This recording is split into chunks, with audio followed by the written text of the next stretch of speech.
Unless I make a mistake, and then I get the comments. Okay, thank you. Okay, today's a big day for the yeshiva. First of all, as all of you know, Rabbi Kier is giving a shiur in about 2 minutes. That's because you got the emails late, so that's how you know about it. Number two, at 1 o'clock, we have a Yarchei Kala in memory of Rabbi Sharfman, who was the founder of this shiur. Starts at 1 o'clock with lunch. Rabbi Kier is actually going to be giving the second half of this morning's shiur at 1:45 at the Yarchei Kala. So that's that. And then tonight, Yeshiva has their dinner. It starts at 6 o'clock. And as you may or may not know, the dinner is the shmorg. And so you may want to get there early. And if you want, you can actually bring your checkbook or credit card and give more money than you've already given. Oh, and next week there's no shiur. And because there's no shiur, there will be no refreshments next week.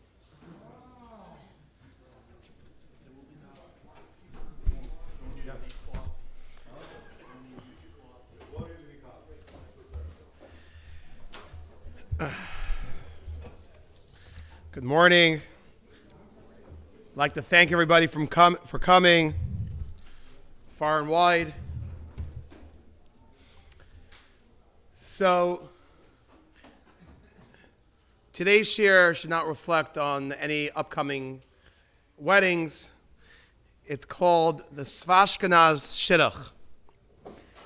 And Sfashkinaz, I stole the term, was a cute song made by the Jewish music group Journeys that portrayed a scene of an Ashkanazi Jew who lived next door to a Sefardi Jew in Brooklyn, and they thought each other was weird. And basically by the end of the song, they're both eating, the Ashkanazis eating couscous, and the Sfardis speaking Yiddish. And the nice melting pot, which is America, affects the Jewish world. And they're singing the same Shabbos niggin, one with a Sfardi Havara, one with an Ashkanazi.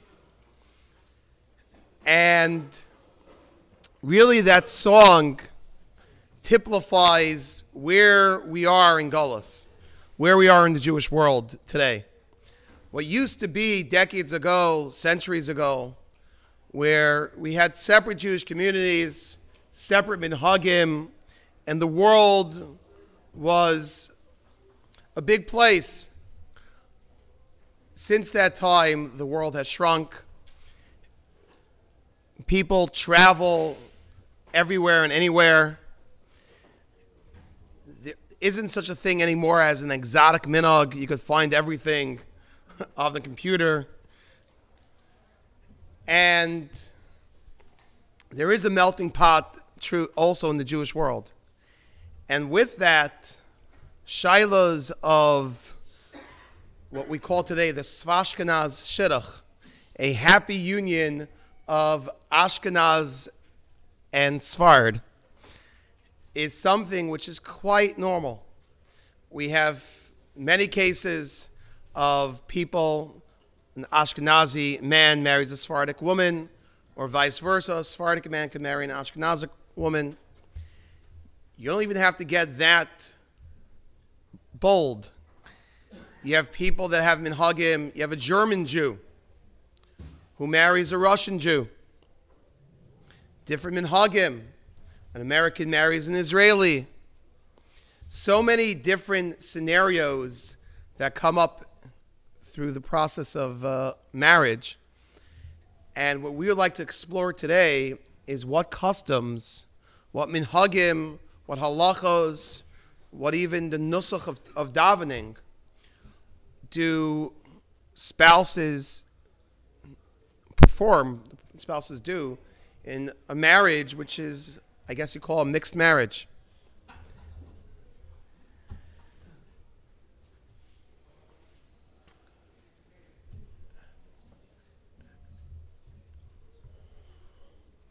So the first place I would like to begin today is the Gemara in Pesachim.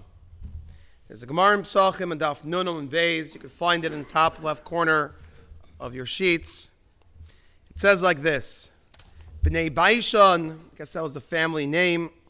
Nohig dulo Ozlin mitzur litzidon b'mali Shabbasa. This family wouldn't travel from Tzur to Tzidon on Erev Shabbos. And Rashi over there writes, why wouldn't they travel from Tzur to Tzidon? Yom HaShuk shel Tzidon. It was the market day in Tzidon. There'd be a good reason to go there. However, the market day would appear on Erev Shabbos. They were machmar on themselves with the family minhag to be Mekadosh Shabbos, take care of Shabbos in the best possible way. And they wouldn't take away from their Shabbos preparations to go to the Consumer Electronics Show on Friday afternoon. I would say it's not necessarily a halacha, a din, but it's a nice minhag to protect the sanctity of Shabbos. You know, many times people get caught up in business on Friday afternoon, and that creates havoc for Shabbos. So this family was extra nizar, very careful, meticulous, not to do business on Erev Shabbos, so they wouldn't go to the market. So also Benayu Kameider Rabbi Yochanan. The next generation, their kids, came in front of Rabbi Yochanan to ask the following shayla. Amru lo, they told him, Avuson Efshulahu. Our father had this minhag, and by our father, he was able to do it. Rashi explains, why was he Efshulahu?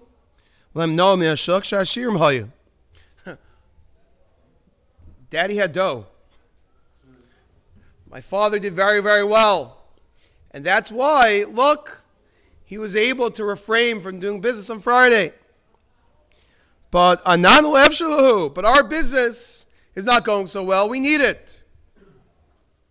Who knows? Maybe it was the schus of the father not going that did the business so well. But these kids weren't sure.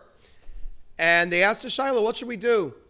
Should we keep this quote-unquote family minhag of not doing business on Erev Shabbos? Again, this is a chumrah. This is extra form of zihirus in Kavod Shabbos. It was not halacha. So they went to ask Rabbi Yochanan, should they keep what their father kept? It was easier for our father to keep it because he had money. We're struggling. What should we do? So Amr Luhu, so Rabbi Yochanan said to these kids, Kavar kibla avosen aleichem. Look, your family already accepted this. Shenemar, and he based it on the pasuk in Mishlei. Shema b'ni musar avicha v'al titosh Torah simecha. Listen to the musar, literally the rebuke of one's father. V'al titosh Torah simecha, and don't push away the Torah of your mother. The way the Mefarshim understand this response from Rabbi Yochanan is there's an idea, probably an Isser D'Rabbanan, that one should not change a family minhag. If the family minhag was to do this, so then you should try to do it. Even where it's seemingly harder to keep.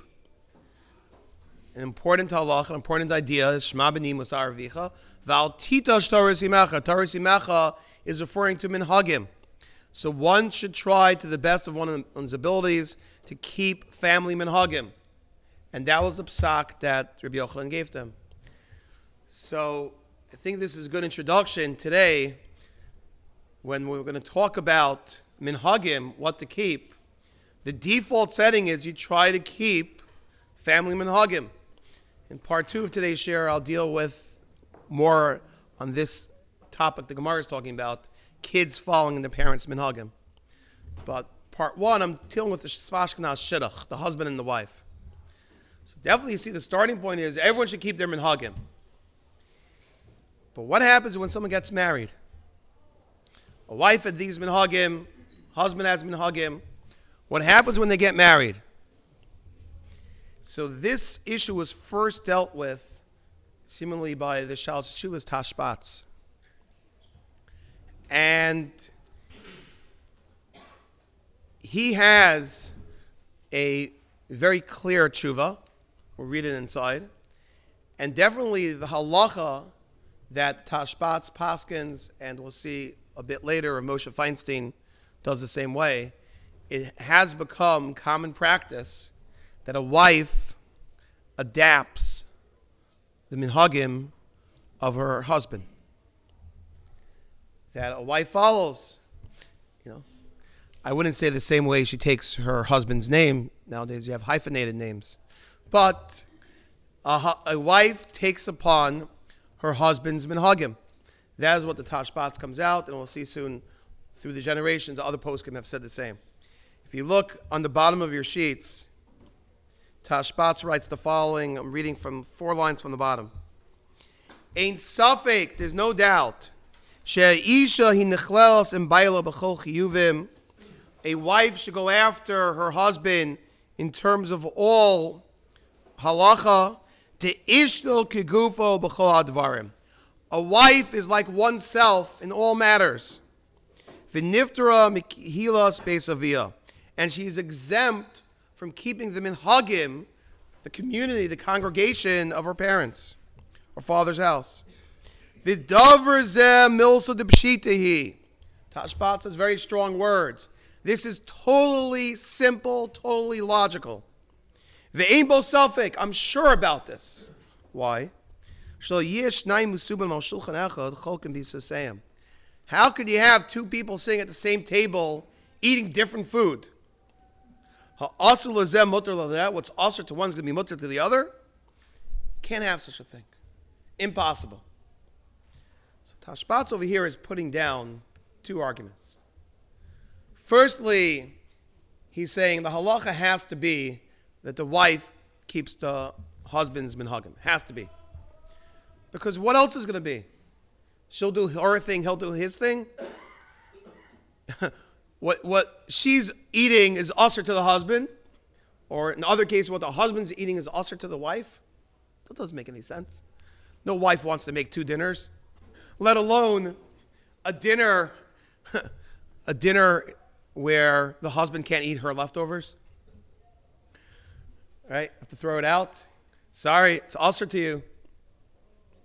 This is not a good stepping stone for shalom bayis. They should not be living, he's eating on one set of china, she has to have a second set of china.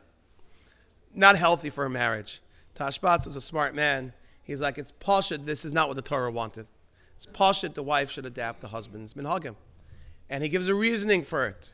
We find in halacha, ishto kegufo. A woman is like a husband. She fully has the dinim of her husband. And therefore, Tashbats argues that once she gets married, granted she kept the minhagim the whole time she lived in her parents' house, and we just saw from this Gemara Pesachim, right? If she was a boy and a son would want to switch a father's minhag, we'd look down on that.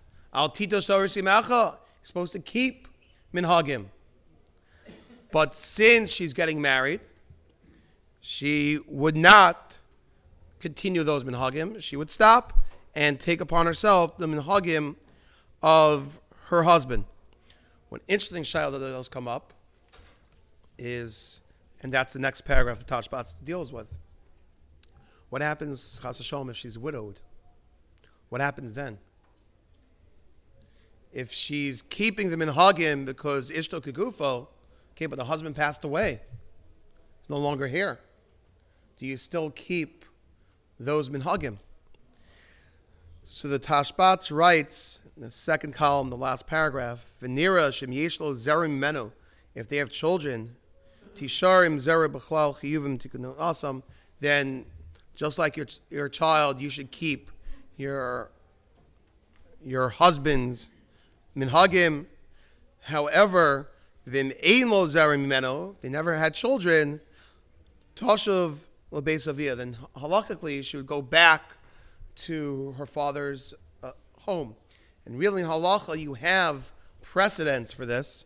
He goes through a few things, but one of the most common things of halacha is the different halachas of trumas, maestros, husband's a kohen, one is allowed to take those things potentially even past the husband passing on, relevant to whether you have children or not. So that's what the Tashbats paskins, 100% a wife takes upon herself the husband's minhagim. And interesting, we don't find Tashbats didn't put any limitations, any exceptions on this rule. Sounds like you take whatever the husband's minhagim are, you take those up. I found Rosh Zalman Auerbach Paskins clear like this Tashbats and recommended people full in compliance with this idea. And yeah, that means, simply speaking, a wife takes upon herself, according to this Tashbats, all the husbands minhagim. She would even take upon herself, the nusach of, till now she davened nusach Sfard, and she gets married to someone who davens nusach Ashkanaz. The simple idea would be, is that now she takes upon herself her husband's full minhagim. Someone told me an interesting story that a parent, Baruch Hashem, excited. His kid is married, so wants to get him a present. So he buys for his daughter a nice sitter, gives it to her. He even put on it, nice custom cover, put her name on it, gives it to her, and she opens it up, looks at it, and she smiles. And the father says, "What's wrong?" He says, "It's Sfar, but my husband now davens Ashkanaz." Like, these things happen, right? Like, the halacha based on this Tashbat seemingly is, we'll perhaps get to the exceptions a little bit later, but for the most part, you have to adapt to your husband's minhagim. I know of somebody, an Ashkenazic woman who married a Sephardic man, right? Now, Nusach Sfar and Nusach Ashkenaz is not the biggest of deals, right? If you go from Sfar to Ashkenaz, you drop a few words. You go from Ashkenaz to Sfar, you add a few words. Okay, gets a little bit confusing sometimes, but how about going to Sfardi? That's a different world, right? Totally different world. But if you marry an Ashkenazi girl, boy, she would have to take upon herself to daven nusach, this real Sfardi. She might not sound that way. She don't know what to do. She can, stand up, sit down. But that really is the basic halacha. So that's the Tashbats. Comes along Rav Moshe Feinstein, as you can find in the back of your sheets. And Rav Moshe has a fascinating, totally different way to look at it. So much so, Rav Moshe Feinstein doesn't quote the Tashbats at all, nor does he quote even the logic of the Tashbats. It wasn't on his radar. I assume the reason is, doesn't think it's so simple.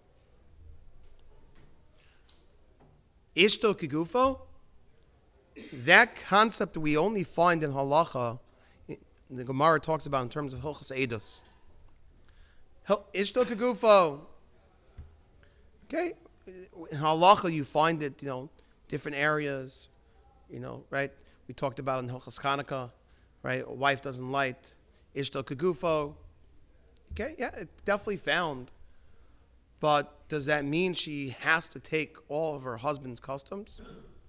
Not so simple. Is she meshubad to take?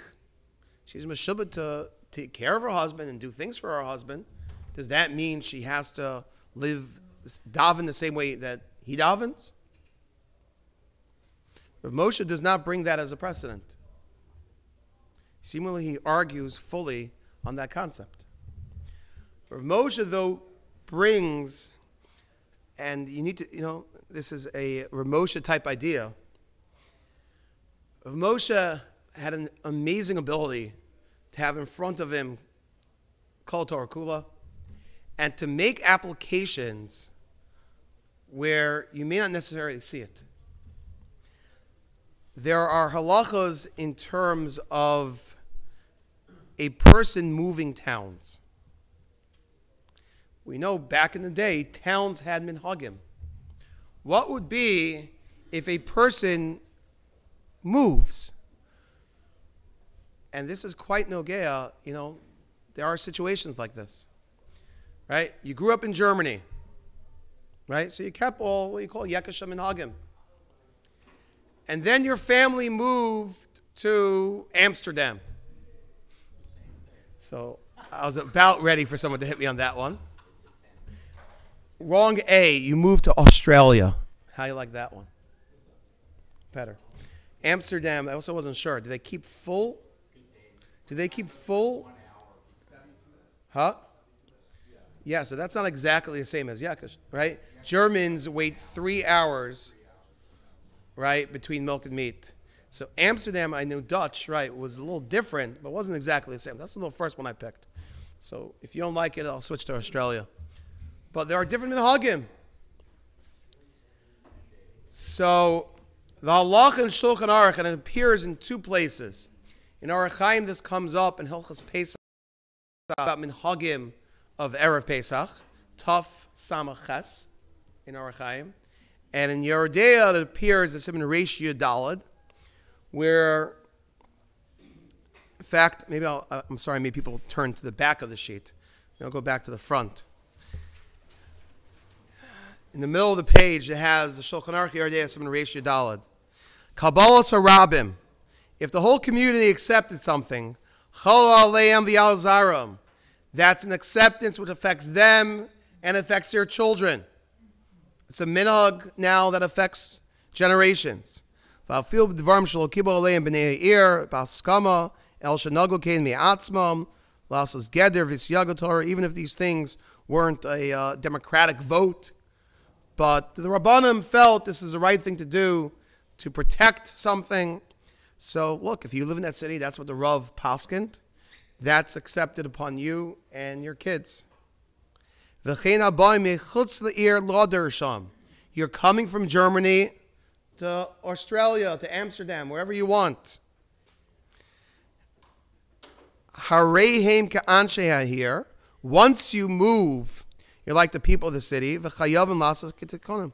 You have to do like their takanas, like their minhagim. Name the hagam.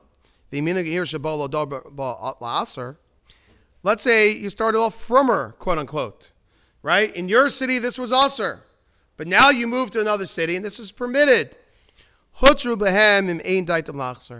If you plan, you're not just on vacation, and you're not just there temporarily. You plan, you move to this new city. The halacha states you now keep the minhagim of that city. So you could have been the biggest German Jew. You're the president of the Kehila. But you have to move down. So now you're davening in Amsterdam. Okay. Now no one says you have to change, 1 minute could stay the same. You can still come on time. Right? That minhag you're allowed to keep. Right? Because that's a good Jewish minute to come on time. I don't know how it developed. Can you imagine if a German Jew marries a Sfardi woman? Right? Sfardim are notorious. You see the time on a wedding. You know when it's not going to start, the chuppah. But it's like, I'm not sure what it is. It's a warning. It's not going to be any time before this. But, okay, yeah, you're German Jew, keep coming on time. But if you move to a different city that has different minhagim, you have to change your minhagim. Now your minhagim are like the place where you're at, and it changes. So comes along Rav Moshe Feinstein, right? Maybe I'll stop here for a moment and tell a story. I can't resist. A friend of mine, talk about the president of the community, comes from pretty strong German heritage. His grandfather was Rav Breuer, who was the Rav who established the Washington Heights community and, right, did a tremendous, tremendous job. You read the biographies of Rav Breuer, what he was able to do in the early years when the German community settled in America. In just a matter of a few years, really, set up a whole school, a shul, a mikvah, kashrus. The classic Rav from Europe was transported here and just brought the whole community here. Amazing thing. So a grandson of his told me he was learning in yeshiva, was learning all about these different, minhagim and different things. And he was curious, his family no longer lived in Washington Heights. Does he still have to keep, or should he be still keeping, German minhagim? And this friend of mine had an interesting hobby. You know what his hobby was? He would write these letters to somebody in Eretz Yisrael and get answers back on a little postcard, one-line answers. He was doing this for years. He has a whole binder full of them. I remember one of the questions he asked to this address in Bnei Brak was, does he still keep his German minhagim? That address in Bnei Brak happened to be Rashbam Street, was Reb Chaim Kanievsky. So Reb Chaim, amongst other Gedolim, say that no, those minhagim were specifically for Germany. They don't carry over here. And really, when it comes to waiting between milk and meat, you should be waiting 6 hours, not 3. Now, this friend of mine wouldn't stop there, so he asked around. Rabbi Yoshev gave a pretty nice haskama. Rabbi Yoshev said it applies to Germany and Washington Heights. He viewed Washington Heights still as Germany, and it'll apply there. Okay, what happens if you need those places? So he did ask multiple people. And I think a good majority of German Jews, no matter where they live, do keep their minhagim. And Rabbi David Feinstein Shlita was one that supported such a position.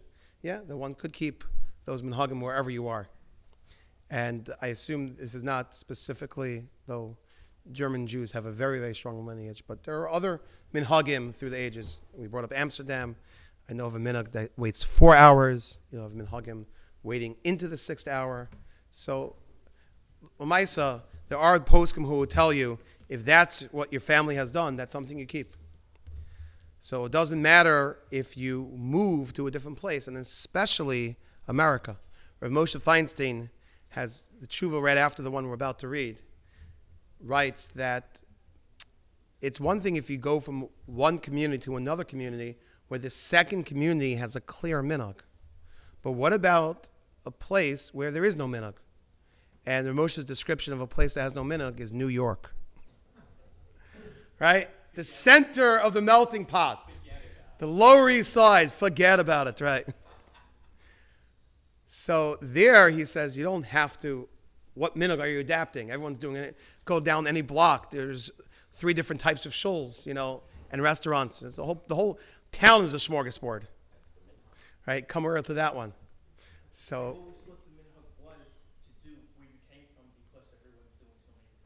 right. So that's Rav Moshe's idea relative to New York, or really any place in America, which resembles a melting pot. However, if there would be a strong kehila, which probably does exist, probably in some places in Europe, definitely if you had some Middle Eastern countries that still had some strong Jewish presence. Yeah, they have. I'll get to the Eretz Yisrael soon. But yeah, then that's where these halachas apply. If you go from one community to another community, the halacha states you have to adapt. If you're moving there, then you adapt the minhagim of the place you're moving to. So comes Rav Moshe with this brilliant idea.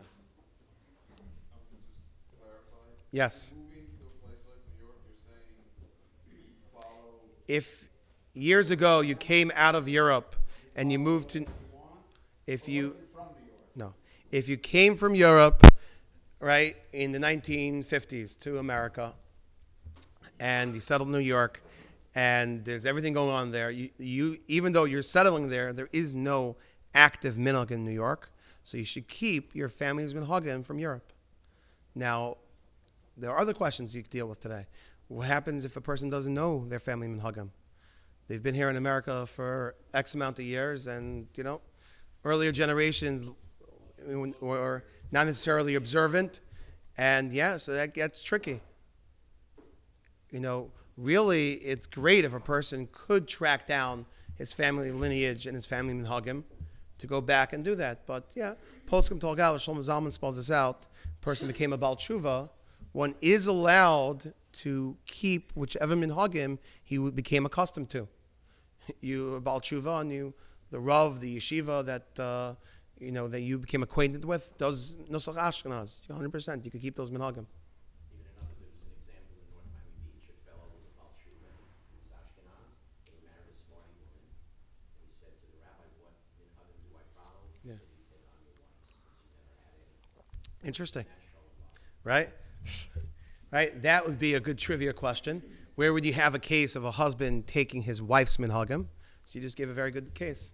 Is where the guy was a Baal Tshuva, and his wife was the quote unquote the firm run, and she had minhagim. So he advised her. She was the one bringing him in. She was his rabbi. She was his influence. And yeah, there he's taking it not because she's his wife. She's taking it because that's what he became accustomed to. Yes. What constitutes forming the minhag? Let's say in that case, let's say where you're a Baal Tshuva, what you've taken on, and you have no earlier minhagim to rely on. Right. You're asking what constitutes a minhag. So right. So we'll have to see. I'm going to qualify this soon. But what we saw so far in the Shulchan Aruch was if the community itself accepts something upon themselves, or the Rav in a community paskins a certain way that becomes a community's minhag, so that's what we're talking about. We're talking about something big enough and broad enough. Everyone knows the German community waits 3 hours. Everyone knows certain other customs that certain communities, the Germans actually are some of the best in guarding and keeping their wonderful, wonderful minhagim. Now, comes Rav Moshe. Based on these halachas and Shulchan Aruch, a person traveling and settling in a new town, that he has to adopt the minhagim of that town. Rav Moshe says that's a perfect way to look at marriage. When somebody's getting married, it's as if they're switching towns. Now, granted, they could be living, right? Rabbi Sharfman gave a share on this topic, and I went through the whole beautiful share from Rabbi Sharfman. I'll say over the line, but I'm not going to do justice like Rabbi Sharfman. Sharfman is trying to say over this Rav Moshe, and he was depicting how a wife has to adopt the husband's minhagim because it's viewed as if she's switching towns. Rabbi Sharfman said that even implies if you marry the girl next door. You marry the girl next door, it doesn't matter. In halachic terms, she's traveling to a faraway place, the minhagim of her husband. And that's why a wife would adopt the minhagim of her husband, because she's going to his place. In halacha, you view marriage as a wife coming into the husband's home. She's meshubet to be in his home. One of the proofs that Rav Moshe brings is a halacha we came across a few weeks ago. Hilchos kibbud v'aim. Halacha is once a woman gets married, we mentioned, she doesn't have her first achrayus to her parents anymore. Her first responsibility is to her husband. That's with this idea that now she's living in her husband's home, under his domain, and therefore she now takes on his minhagim. It's like a new country. So that's Rav Moshe's argument why one would adapt the minhagim, the customs of a husband. Amazing idea. And this idea from Rav Moshe goes as far as saying a woman, we know if a person does something multiple times, right? We're not even talking about customs. Let's say you get used to doing something. So for you to stop doing that, there's a concept of ataras nedarim. You would have to go and be mater neder on that. Does a wife have to be mater neder? Right? She was always makban chol Yisrael. Her husband's not. Now she doesn't have to do it. Does she have to be mater neder? If you kept chol Yisrael and you decide I can't do it anymore, you have to be mater neder. But does your wife have to? So Rav Moshe says you don't. And seemingly the reason is because your halacha changed. Whatever minhagim, halachas you have, that was when you lived in that town. But now you live in a different town. You have to adapt different minhagim because it's a different situation. Perhaps that's what you mean. It's a different situation. I saw even Rav Shlomo Zalman, who holds like the Tashbats, the original idea, that not because you're switching teams, you're switching towns, but rather because a wife is meshubah to a husband, ishto kegufo, he says also you don't have to be mater neder, but he has a different idea. He says because anything a girl accepts upon herself pre-marriage, it's understood that she's only doing this till she gets married. So she never intended to keep it necessarily long term. That's what Shlomo Zalman gets out of it in the other system. But in Ramosha's system, the whole circumstances changed. You're in a different town. You haven't been hugging in the other town, but now you live in this town. You're a different person. Now, that's Rav Moshe's basic idea. That once you get married, halachically, that's viewed as if you're moving away, going to a different town. And once you're going to a different town, you adopt him and hug him of that town. Now, there's multiple nafkaminas, I believe, between the two ways you say it. If you explain it the first way based on the tashbats, if you explain it ishto kigufo, a wife is meshubed, she's forced to, she has a responsibility to her husband, and that's why she's keeping those minhagim. She's like her husband, fully. That was the first idea. Ramosha's idea is no, it's like she's moving. So Rabbi Vadi Yosef paskins just like this Ramosha, that it's based on the same type of idea, that you're switching teams, you're moving. But he gives one very, very interesting exception. And this was brought up before. What is the status of Eretz Yisrael? Very interesting. The historical perspective was, back in the day, some pretty major heavyweights, right, lived in Eretz Yisrael post the Churban, right? One of those heavyweights was someone named Rabbi Yosef Cairo, Machaber of the Shulchan Aruch. In fact, you can still go today in Tzfas to Rabbi Yosef Cairo's shul. So Rabbi Yosef Cairo, the Machaber of the Shulchan Aruch, otherwise known as the Bet Yosef, Beis Yosef, lived in Eretz Yisrael. He was what you call the Mara da Asra, right? The chief rabbi. It wasn't an official position by the Israeli government, but it didn't need to be, right? He was the Mara da Asra, the greatest Rav of Eretz Yisrael. So Rabbi Vadi Yosef says, and there are others before him who made the same argument, is that Eretz Yisrael in general has a din of Sephardic minhagim. Fascinating idea.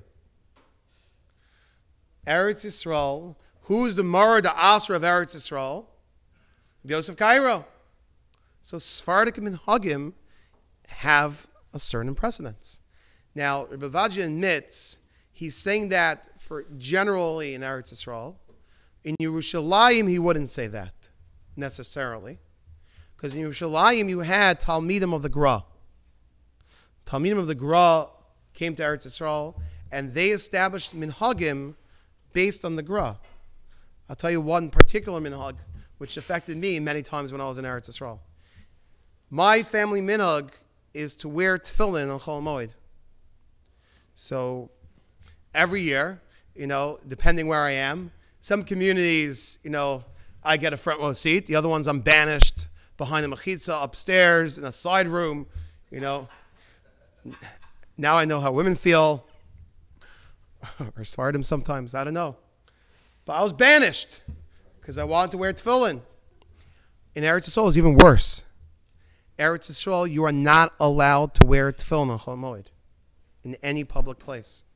There are no minyanim or even side rooms for you to wear tefillin on Chol Moed. That's because the minhagim in Yerushalayim strongly go with the Gra, and the Gra was not pro wearing tefillin on Chol Moed. What I was told to do, right? What I was told to do was go into my room, my dorm in yeshiva, lock the door, pull down the shades, and I would put on tefillin, obviously without a bracha. Then Chol Moed, you don't do that. And yeah, I'm not speaking on behalf of everybody, but yes, no matter where you were in Eretz Yisrael, that was a pretty strong minhag, that not to put on tefillin in Chol Moed. Yeah. Right. In the hotels, do they put on tefillin? In some hotels they do. That just shows the hotels don't have rabbis there, huh? Huh? They're only tourists. Yeah. You also have these things come up, with the different lanings and davenings and this. That gets complicated. But it's only Yerushalayim that they're Yeah. adopting tefillin. So why not? Yeah. Yeah. Okay. Yeah. But so this is one idea. Rabbi Vadya says that really Eretz Yisrael in general has minhagim of Sfardim. That being so, he talks about the following case. Let's say a Sephardic woman marries an Ashkanazi man. Now, if they got married in Brooklyn,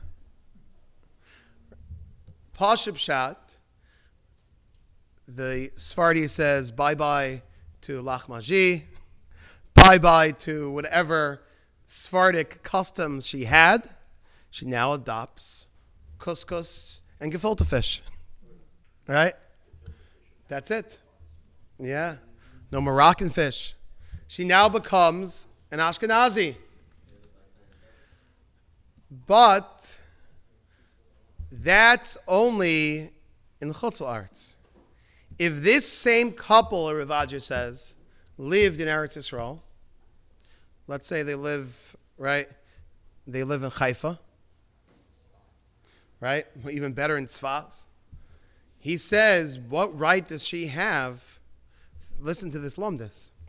The whole idea of why she would adapt her husband's minhagim is because she's moving to a place where, now she has to change a minhag. But if she's Sephardi, and her starting point is keeping Sephardic minhagim, but she's in the place of Rabbi Yosef Cairo. She's in Sephardi land, the holy Sephardi land. So then, 100%, Bein L'chumra, Rabbi Vadya writes as Bein L'kula. She would be able to eat rice on Pesach, as seemingly a kula, not to be makbid and kitnias, but she would be machmir, she has to have Beit Yosef meat, Beit Yosef shchita. That, Rabbi Vadya says, would be one exception to this big rule. Because why should the concept of her moving to the husband's house override the most basic halacha, that she's in the place where the Marada Asra is Sfardi? Excellent question. What does the husband do in that case? So to me, that's not so pashut. Granted, he's living there, but he still has his minhagim. And the Rabbi Vadya only says this far clearly in the woman's perspective. I'm getting faces over there. I understand. I thought we said that the notion of the comparison that Ramesh was making between a halacha of physically moving from place to place, we tied that conceptually to marriage. Right. We said, even if it's the girl next door. So it's not what the physical location should make no difference. It's the conceptual idea that she is now in his house, domain, whatever you want. But that's where she moved to. She didn't move to his physical location. If that would be true, then in New York it would be the same thing. If she was from a Sfashkinaz community and he lives next door from an Ashkanazi community, so she should say, or he lives in an Sephardi community. So let me summarize your point, which I think is a valid point, is the simple way we just looked at this for Moshe was that when you get married, that's conceptually, halakhically viewed as if you're changing place. But so if in Lumdis, conceptually, now you're in the husband's domain, what does it matter where you live? Now, to be honest, Moshe doesn't make these chalukim. It could be that Moshe wouldn't say this. But Ravaja takes the first step of Moshe, but he adds a second step too. And he thinks it's sort of like dual levels. On the one hand, the conceptual can't overweigh the physical. If physically you're in a place, you're telling me she should switch her minhag because she's moving. But clearly in this place, the minhag is to keep the Sephardic practices. And some Sephardic poskim do extend this. If he now moves, let's say this is a good business deal, right? You have an Ashkanazi man marries a nice Syrian girl from Flatbush. And boy, he moves right over there with everybody else in the Syrian community, goes into his father-in-law's business, selling rugs, right? There are some Sephardic poskim that say this same psak from Ravaja would apply because they're living within the Syrian community, and in that community they keep Sephardic practices. You want your wife to be Ashkenazi? Buddy, you sold out years ago. You're right here. I was just curious, what would the Rabbi say in general, now that you mention it? The minhag in Eretz Yisrael is quote-unquote Sfashkinaz from Rabbi Yosef Kaiser. Mm-hmm. Okay, just which Sfashkinaz? Syrian? Iranian? What exactly is, how's that going to play out? Now you're getting tribal. But they're different, they're major different.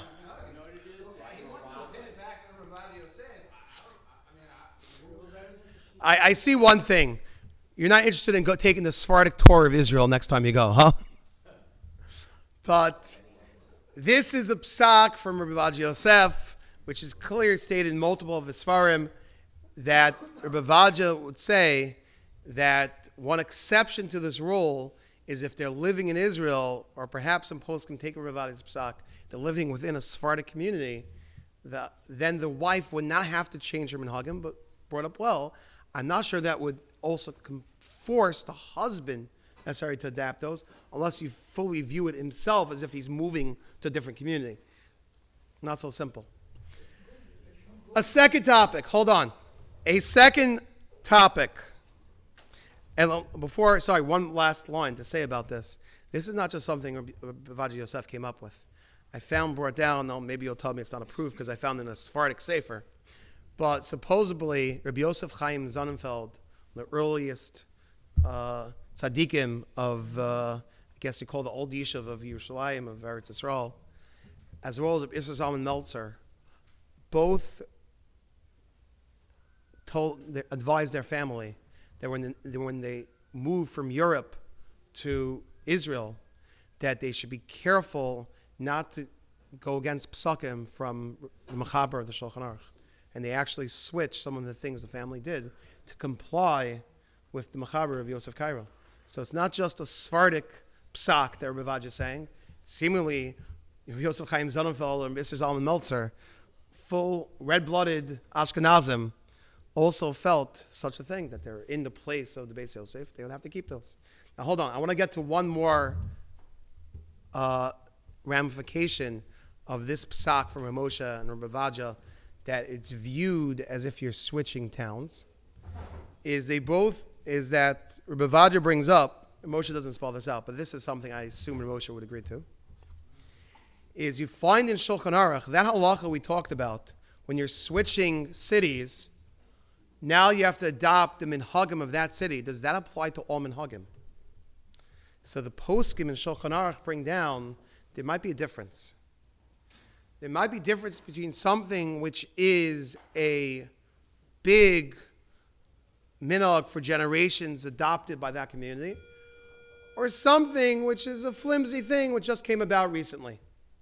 Something which is a minhag that has gone through the generations, That's something when you switch towns, you have to adapt.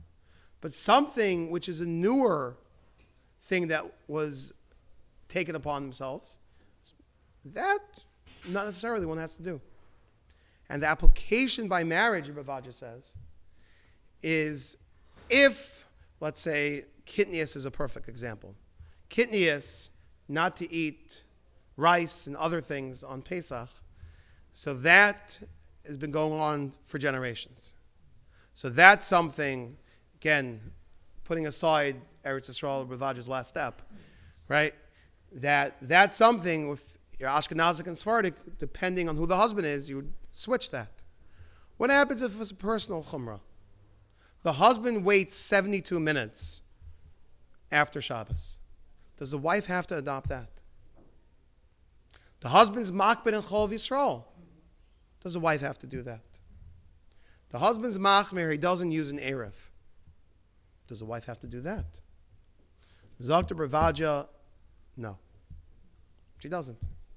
Because that's a personal chumrah. That's not viewed as a communal minhag that has gone on for ages. You decide to adapt that. You could be doing it for 30 years, 40 years. Doesn't matter. But that's a personal chumrah, a personal adaptation. And that a wife doesn't have to keep. In fact, I believe Rabbi Sharfman said this over also in the share.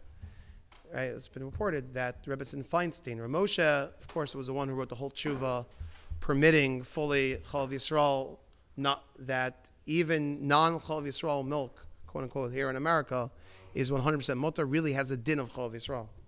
But Moshe personally, supposedly, was machmer not to drink, but his wife, who had his children, didn't keep such a minhag.